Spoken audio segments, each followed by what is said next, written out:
Number one, in the spirit of gratitude and appreciation, this past Saturday was my birthday, and a good number of our friends, family, and well wishers registered um, their best wishes, and uh, that to me means so much, and I value this relationship. Thank you very much. And to the burning issues of our time. Number one, today, when we talk of the way things work naturally, there is no perfect crime. Whether you're talking of economic crime, social crime, you're talking of political crime, there is always a time for retribution. And that is just the natural order in which things work. It could be both physical or spiritual, but there is always nemesis. Um, you've heard that the man who cut short the life of the CEO, Earth, what's it called? Earth United chief executive that was gunned down last week in broad daylight in New York.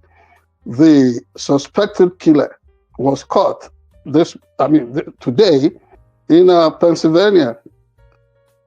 His name, Luigi something, 26 years old, such a young man. His name is Luigi Mangione, something like that. Mangione, something like that. Mm-hmm. So, and then he has been profiled as somebody that comes from some relatively wealthy background. Nobody can be sure of anything at this moment. That is one flip of the coin. Now, the other side we mentioned just now, that there is no perfect crime, politically, socially, or economically. Of course, you've heard of the news of the fall of Syrian strongman Bashar al-Assad, whose family has held the reins of governance in Syria for more than 50 years. And it's been so repressive, so draconian, and he maintained such an absolute grip on the Syrian people. Under him, all waves of unjustifiable mass killings, incarceration of opposition, and political assassinations. Today, he's no more in power. And when he fled, guess where he ran to? He found refuge with Vladimir Putin in Russia. That is one of the few places they always go to. When they have messed up their countries and their people, they always find accommodation elsewhere. So that is one aspect of it. But again, let us look at the way the world is really moving at the moment. We have mentioned the catching of a murderous individual in the US here, the fall of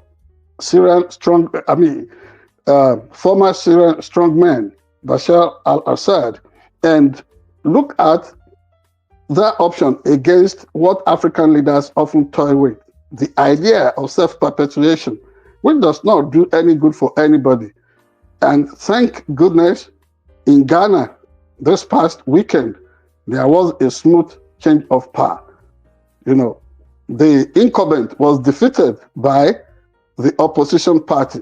Although the opposition man, who has now become the newly elected leader of Ghana, was in power for maybe 5.5 years at a time. But he is back, and everybody is saying, oh, it's so sweet to have smooth exchange of the baton when it comes to democratic transition. And this should serve as instruction to any of us, whether in our family, in our business, or we're talking of leadership in the larger society. Self-perpetuation does not work for anybody.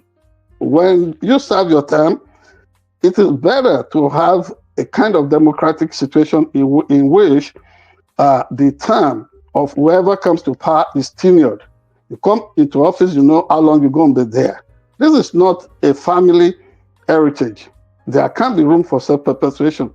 No single individual could pretend to have the answer to to the myriads of problems that confront the world in which we live. So there must be that opportunity for other people to also play their role. Finally, this intro segment, let me mention that, yes, things are moving in Nigeria, but it's always good to let the sleeping dog lie at times.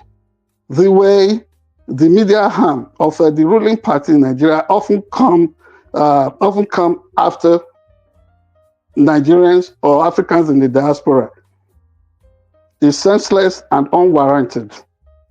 If people look at whatever is going on in Nigeria and then they say these are their suggested solutions, constructive suggestions, I don't think it is the business of anybody to resort to name calling and behave as if a page is being borrowed from the past checkered history of the continent, where people are sold into slavery and then you don't ever want them to come back or to have any say about whatever goes on the continent. The people that are involved in this kind of underhand tactics, who will call people Facebook urchins or social media urchins, they know themselves. We don't want to resort to name calling, but this is a war they can never win because it's a battle of ideas, and their ideas have been tested, their ideas have been tried, and it has faltered, but it does not also mean that they will not, or that the country cannot get it right. For example, today, the Naira recorded an unexpected rebound. That calls for celebration. But you know what? It's something that may be for the short term, it may be for the long term. But in the long term, everyone dies. So the hope is that all of us will be alive to see that whatever we hope for in our time, in our own lifetime, works well for the continent and particularly for Nigeria and the country of America. That said, I yield.